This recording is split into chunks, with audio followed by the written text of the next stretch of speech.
right, got Nicole with me today. Hello, lovey. Thanks for joining Of me. So Nicole and I met in Cuba. I knew about her. I don't know if you know this. I had just started getting in the salsa scene, and then I was like, "How do I find out about events?" And somebody said, "You need to friend Nicole la Bailarina." And so I friended you, and then next week we met in Cuba. Oh, okay. Yeah. So we went to Cuba together 2 years ago. I can't believe it's been 2 years. I know. Wasn't it the best trip ever? We have to go back. Yeah. With a group.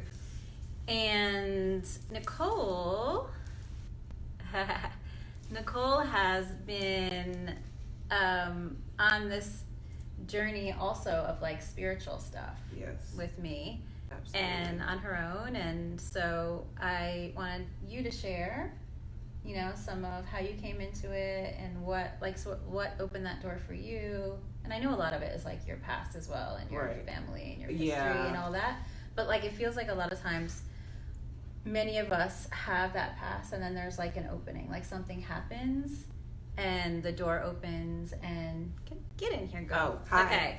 And the door opens. Friends. Hi, David. Hi, Rita. Sorry, You're so much better than me. I don't even know about this stuff. Hi, Lowert. I think that's how you say it. Sorry. Anyway.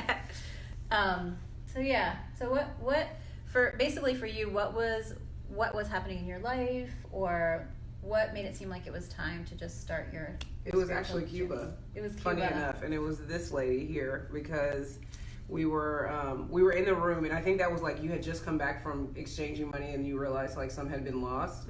And I said something super cynical about Christianity, and you were like, "Well, how do you not know that they were just trying to spread love or something?" And I was like, "I'm not even a Christian. I don't remember saying this."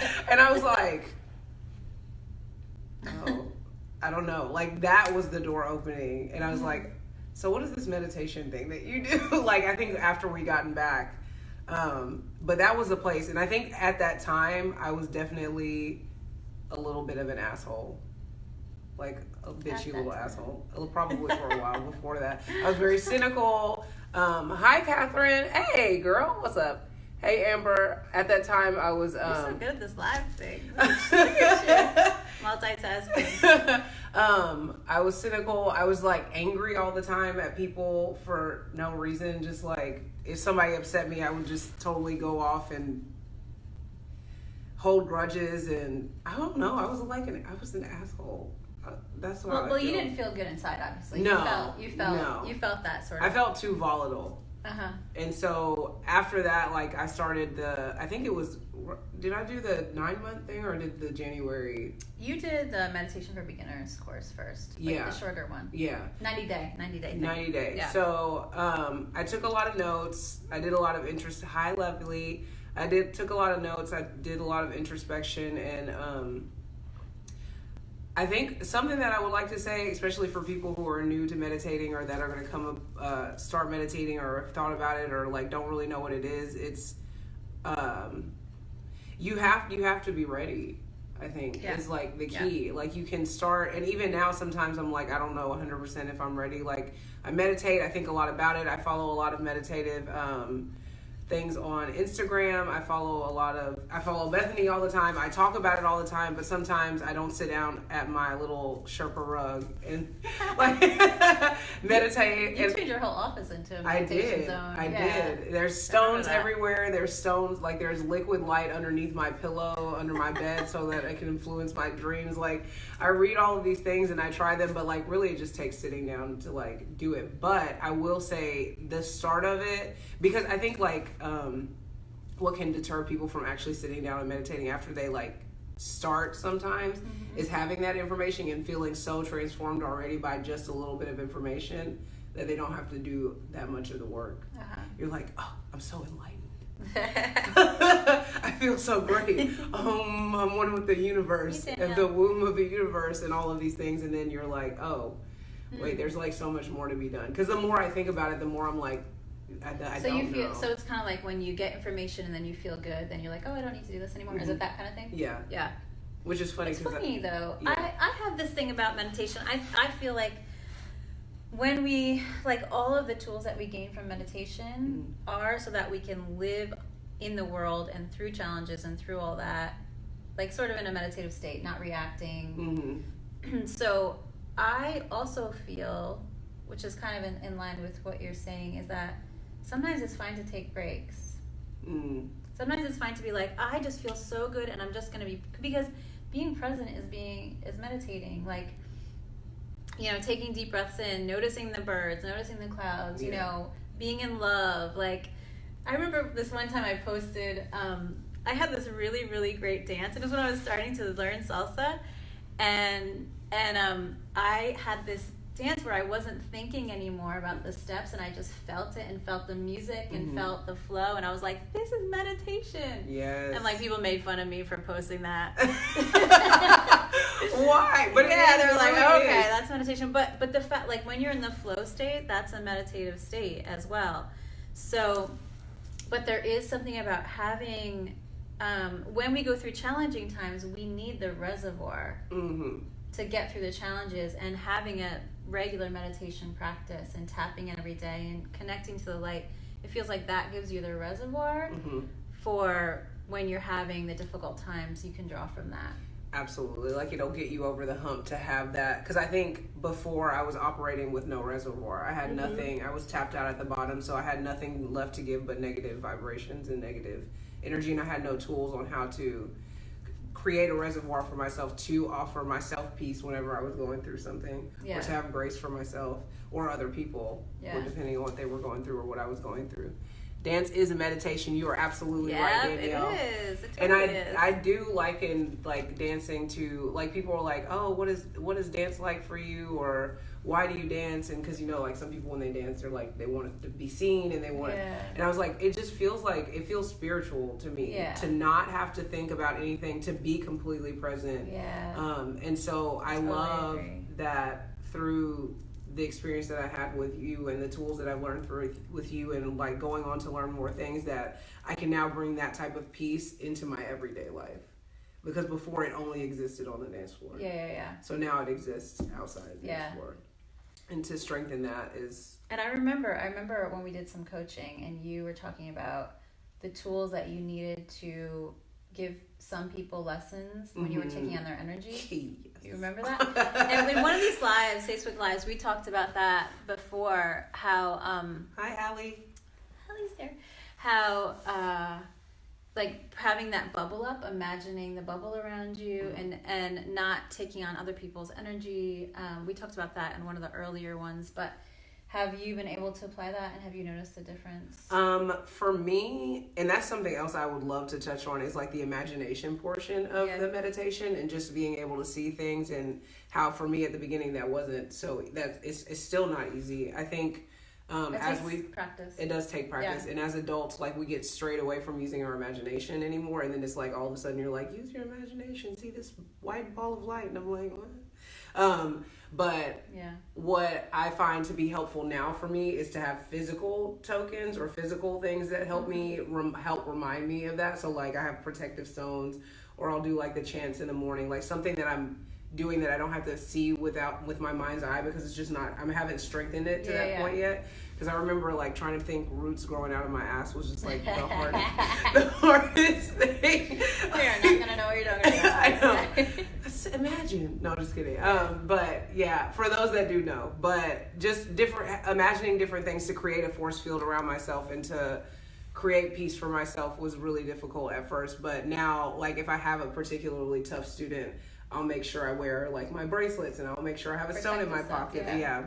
And, like, when they're talking, to have my hands closed and, like, my legs are crossed so that I can block their energy, because it's the reminder. Just so what she's talking about is one of the ways to seal your aura, that light around you, is you can do this mudra, this hand position, and it will close it. And you can also do this and then cross your ankles, and that will close it too. So that's what she's talking about. So so that's been really, really helpful for me. But yeah, because that was tough at first, and I remember having a really tough student at that time. He's from Cuba. He was one of our teachers. Hi, Eric. How are you? We need to come dance with you. Yeah, we need to come back to Cuba. Yeah, but it's definitely helped, and now I'm more aware of when my energy is being drained, but even more to the point where now I'm like... So the awareness, you can feel if it's being drained and sort of stop it in the moment. Like, wait a second, somebody's taking my energy. Mm-hmm. Let me put up my ball of light. Let me be protected and take it back. Yeah, that's for huge. sure. That's huge. It's definitely been a big It's a game changer. It is. She's not lying. It really is. Hi, Emily. Hi, Tim. So something that you said, when we use our imagination, we're using our higher mind. Mm-hmm. And I've also heard it, when you use your imagination, it's your image machine, and you start creating from that. But that's the same thing that kids do with creativity. So we think that if we're imagining something, we're just making it up, but we're actually tapping into our higher mind, and that's where we create and manifest from. Yeah. You just got to get back there. Yeah. Take some time. Because I was at a sponsorship for influencers retreat, and there was a guy who gave everybody a crayon and a piece of paper, and he was like, do something. And I was like, like, what am I supposed to do? But you give a kid a crayon, and they can create things they've never seen before that you might have seen or not have seen, and they can tell you what it is, and just like using your imagination in that way. And so in that way, it's easier because, again, I have like a physical outlet, but in my mind, it's just a little bit harder. But I want to get there, because I know I feel like that's a key to so much of the work that I experience with you or in light work, is to strengthen my imagination so I can see past what I can visually see. Yeah. Because it isn't limiting in a sense. Mm-hmm. Who's in here? That's a really long name. Hi. Hi, person Chakma. I think that with the imagination piece, one thing that I tell people is when you get like hits, when you get little inklings, just go with it. Like, just believe it, because we second guess. So this is getting more into the intuition, intuition comes in the first 3 seconds. So if you have a choice to make and you get an idea, like after those first 3 seconds, that's when our logical mind will come in. That's when we'll go into the past. We'll go, well, this happened and this happened, this happened. We'll go into pros and cons to make a choice. But if you can catch like that, the first 3 seconds, if you can catch that, and then just go with it. Just don't second guess it. Make it into a game. Go with it. And then the more you do it, the more you'll realize that you're right and that your intuition is spot on. And then it will strengthen that muscle and strengthen it. So I remember when I would start to see things or feel it, and I would think I was making it up, I'd be like, just go with it. And then, like when you're talking about seeing more, like then I was able to see more and more and more and more. Yeah. So that's another thing too, like with the intuition in the first 3 seconds. I think something else that I've been exploring and coming across, and you actually posted about it recently, was like making a decision and going with it. Oh, yeah. Like making a decision that's my intuition and I'm going to go with what it says. Because so much of my time, another thing that I was pointed out in like the entrepreneurship thing that I was doing is like, what holds up a lot of entrepreneurs and spiritual workers too is like not making a decision. Yes. It's just like, oh, if I do this, it'll turn out like this, and weighing out the pros and cons instead of taking that first 3 seconds and being like, this is what I felt, I'm going to go with this, and just trusting it. For whatever reason, we have to negotiate with ourselves like what the truth is, but your intuition is just correct. And I think too, something else that I saw was like, the universe is not going to punish you for making a wrong choice. Like, there's not necessarily a wrong choice. Not a wrong choice. Yeah. You just it's the choice that you made, and then whatever comes with it. Because you get the ball rolling with that. Because you make a choice, and you can always switch it after. Yeah. But when you're stuck. But you don't feel like that for whatever reason when you're trying to make a decision. It's like, I have to do this one thing. Yeah. Yeah. Yeah. So, I feel you. Yeah. But. All right. Well, thank you for coming. Yeah, I'm sorry I was like all over the place. we just went with the flow. It's all good. Hi, Linda. But yeah, Nicole, she's like an amazing dancer, and she teaches workshops and classes here in town, and I take them whenever I can, which isn't that often, but she's a busy lady. I'm busy, but I love it and I miss it. And you have such a love for what you do, such a love of dance, that it comes from that place that it's just infectious to everyone around you, and you're such a great part of the community. Thank you. Yeah. And if you guys don't follow her and her light work already, because I saw some of you that I know from the dance community pop in here, check out her meditation courses. Get in, you know, if you're in a place where you're going through some major change and you just want some tools to get through that, this queen here has all of the tools. She's got the toolbox. Okay, she's not going to do it for you. She's not. I will not do it. She's not going to restore your house, but she will offer you the tools that you can come in. She's like a hardware store.